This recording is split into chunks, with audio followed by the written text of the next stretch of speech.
Bonjour et bienvenue sur ma chaîne Cédric Ali. Religion, politique, histoire, culture française et du monde entier.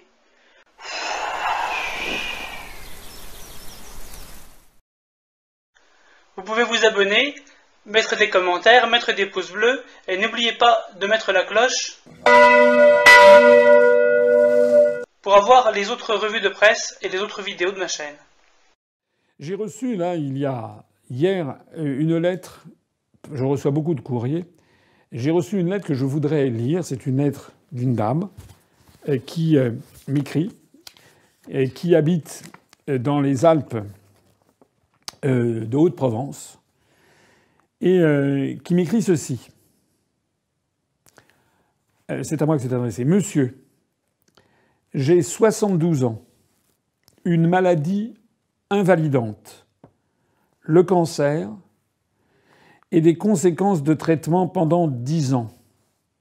Tout mon corps est pris et j'ai bien d'autres problèmes. Je perçois 1100 € de retraite mensuelle.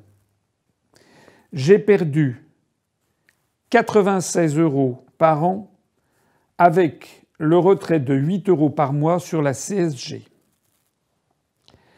À ma charge, il me reste 338 € de médicaments non remboursés par la Sécurité sociale.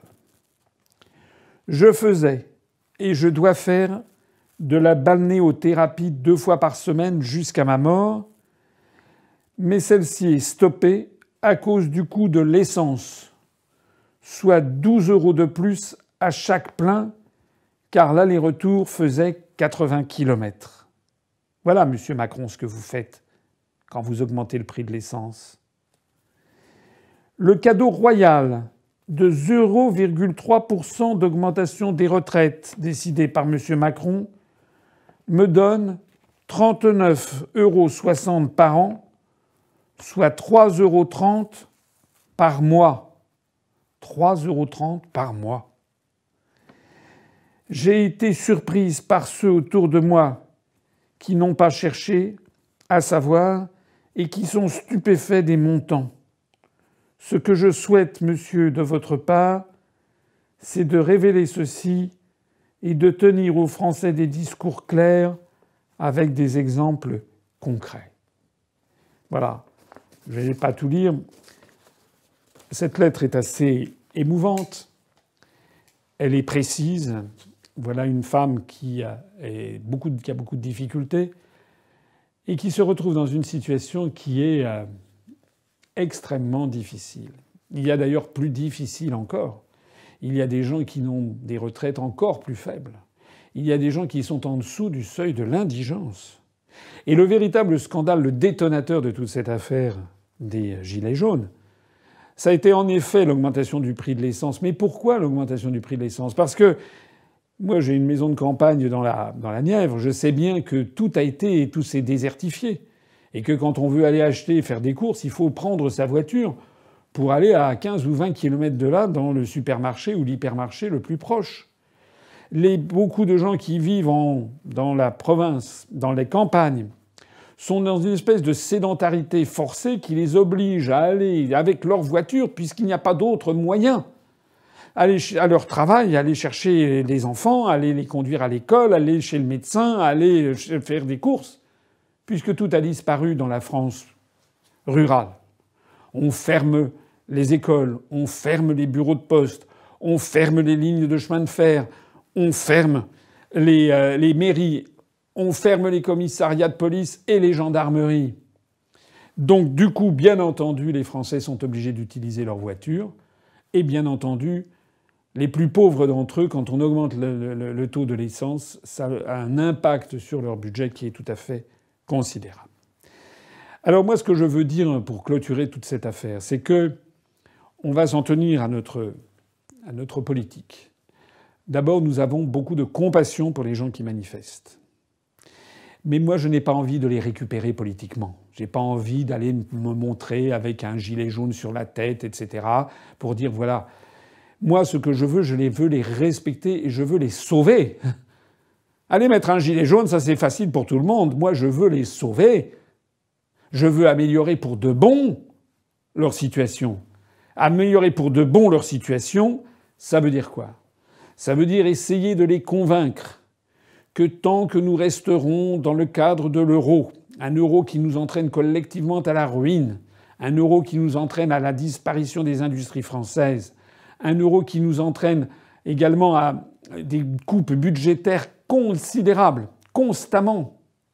Tout ceci amène la désertification rurale, tout ceci amène une dégradation de leur niveau de vie, tout ceci amène toutes ces personnes à dépendre de plus en plus. Le seul lien dont ils disposent, c'est la voiture. Alors qu'on ne vienne pas nous parler de transition écologique maintenant. Quand on voit d'ailleurs comment Macron, j'en reparlerai tout à l'heure, comment Macron a taillé dans le budget de la transition écologique, c'est une honte. Macron est un menteur. Il utilise comment dirais-je, une espèce de petit artifice comme ça. Il évoque quelque chose qui est populaire. En réalité, c'est un menteur. Il y avait bien d'autres moyens de trouver de l'argent pour essayer de boucler le budget, à commencer par l'argent de l'ISF, qu'il a supprimé, à continuer par la poursuite de l'évasion fiscale qui est organisée par les traités européens.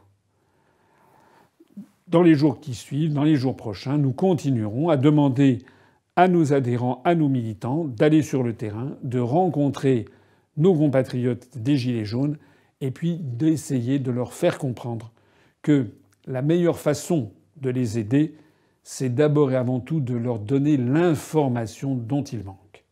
Je voudrais aussi les mettre en garde sur toutes les tentatives de discrédit qui peuvent être jetées sur une population qui n'a pas l'habitude de la politique. Rien n'est plus facile que d'enfiler un gilet jaune et que d'envoyer des provocateurs.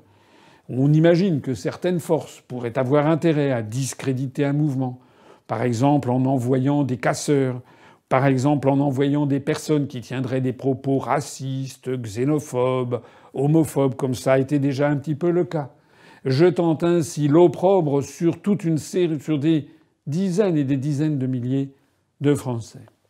J'espère que la manifestation qui aura lieu à Paris le samedi 24 sera une réussite. Il faut être extrêmement digne, il faut être posé. Il ne faut surtout pas se livrer à des voies de fait ou à des bris ou à casser du matériel, parce que c'est se mettre contre le droit et c'est se mettre à dos de plus en plus de Français. Il faut simplement faire respecter la voix du peuple, mais celle-ci doit s'incarner. Puisque je parlais tout à l'heure de la Grande Jacquerie de 1358, en fait, elle avait fini dans la répression. Et l'histoire générale des jacqueries paysannes, c'est d'ailleurs qu'en général, elles ne débouchent pas sur grand-chose, mais elles débouchent sur la répression, sauf quand elles sont reprises à leur compte par une force politique, une force qui leur apporte ce qui leur manque, c'est-à-dire une ossature et une pensée et une analyse de la situation et des propositions concrètes. Voilà. Tout le débat est là maintenant. C'est la raison pour laquelle j'invite toutes les personnes qui manifestent dans le cadre des Gilets jaunes à essayer de bien comprendre quelle est l'origine de leur problème. L'origine, c'est pas Macron. Macron, c'est un problème en tant que tel. Mais la vraie origine, c'est pas Macron. De même que c'était pas Hollande. De même que c'était pas Sarkozy. La vraie origine de leur problème, elle vient de quelque chose d'au-dessus. Elle vient du fait que, comme en 1358, les Français ne sont plus maîtres chez eux, sont dirigés depuis l'étranger, et l'élite française, comme en 1358, a trahi le peuple français. Je n'habite pas sous un tipi, mais vous pouvez mettre un pouce bleu ou vous abonner. Salut!